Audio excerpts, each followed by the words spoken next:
ڈرامے کی next episode میں آپ لوگ دیکھیں گے کہ کس طرح سے سلطان نے مشل کو اپنے لیے اپنا نیکسٹ ٹارگٹ بنا لیا ہے۔ وہ مشل کی تعریفیں اسرا کے سامنے بار بار جان بوجھ کے کرتا ہے تاکہ اسرا کو جیلسی فیل ہو۔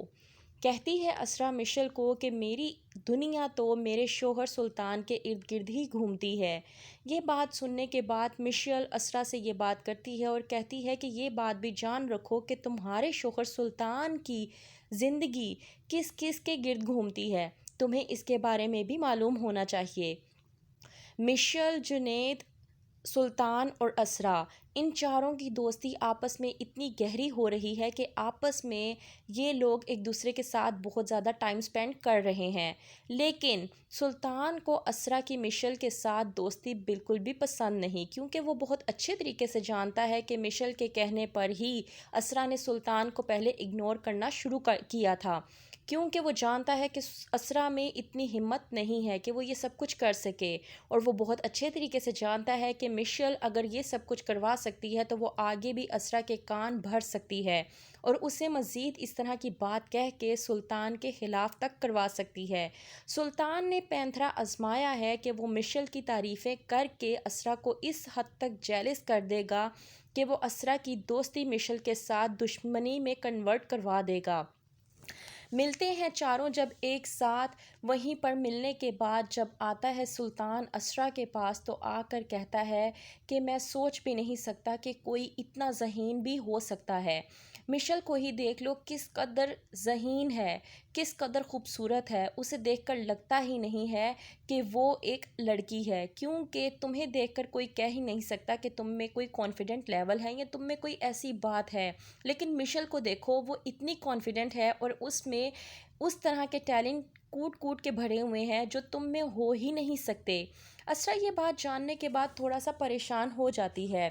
دوسری طرف مشل پوچھتی ہے اسرا سے کہ کیا پلاننگز ہو رہی ہیں آج کل تمہارے شوہر کی، کیا معاملات ہیں اور تمہارا ان کے ساتھ کس طرح کا رویہ رہ رہا ہے۔ وہیں پر اسرا مشل کو یہ بتاتی ہے کہ میرے شوہر آج کل تمہاری بہت زیادہ تعریفیں کرتے ہیں، کہتے ہیں کہ مشل بہت زیادہ خوبصورت اور بہت زیادہ انٹیلیجنٹ ہے۔ مشل جب یہ باتیں سنتی ہے تو تھوڑا سا پریشان ہو جاتی ہے، لیکن خوش بھی ہوتی ہے،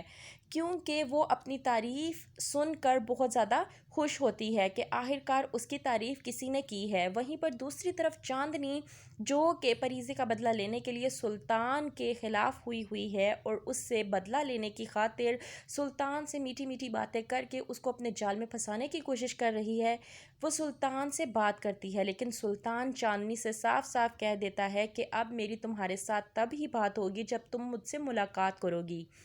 لیکن چاندنی جو کہ اس بات سے پریشان ہے کہ اگر اس کی سلطان سے ملاقات ہوگی تو کیا ہوگا، لیکن پھر بھی وہ سلطان سے کہتی ہے کہ میں آپ کو سوچ کر بتاؤں گی۔ اس بات پر سلطان غصے میں آ جاتا ہے اور کہتا ہے کہ اب آپ مجھ سے تب ہی بات کیجیے گا جب آپ مجھ سے ملاقات کرنے کے لیے راضی ہو جائیں۔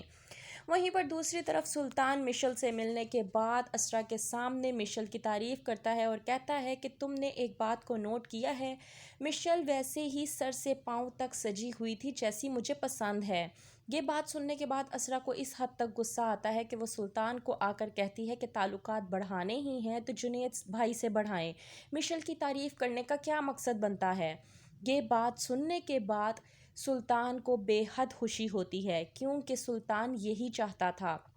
کہتا ہے سلطان کہ واہ کیا بات ہے، دوستی کے ساتھ دشمنی، یہی تو بات ہے جو میں چاہتا تھا، اور یہی میں چاہتا تھا کہ تم مشل کو برا سمجھو اور اس سے دشمنی اختیار کر لو، کیونکہ مجھے قطعی پسند نہیں ہے کہ تمہاری مشل کے ساتھ کسی بھی قسم کی دوستی ہو، اور تمہیں مشل سے دور رکھنے کا بس یہی ایک راستہ تھا۔ وہیں پر دوسری طرف اسرا کی بھابھی علیزے اسرا کو سمجھانے کی کوشش کرتی ہے۔ جب اسرا علیزے کے سامنے مشل کی تعریف کرتی ہے اور کہتی ہے کہ سلطان مشل کو پسند کرنے لگے ہیں، اس بات پر علیزے کو غصہ آتا ہے اور کہتی ہے کہ سلطان کا تو کام ہی ہے تتلیوں کو اپنے گرد گھمانا، لیکن تمہارا کام بنتا ہے اپنے شوہر پر نظر رکھنا، تم ایسا کیوں کر رہی ہو۔ اسرا کہتی ہے کہ بھابھی ایسی کوئی بات نہیں ہے۔ وہیں پر علیزے غصے ہو کر کہتی ہے کہ تم بہت بڑی بیوقوف ہو جو اپنی دوست کا رشتہ شو کروا کے اپنے شوہر کے سامنے پیش کر رہی ہو۔ کیا سمجھ پائے گی اسرا علیزے کی بات؟ مزید جاننے کے لیے دیکھتے رہیے ڈرامہ سیریل شدت۔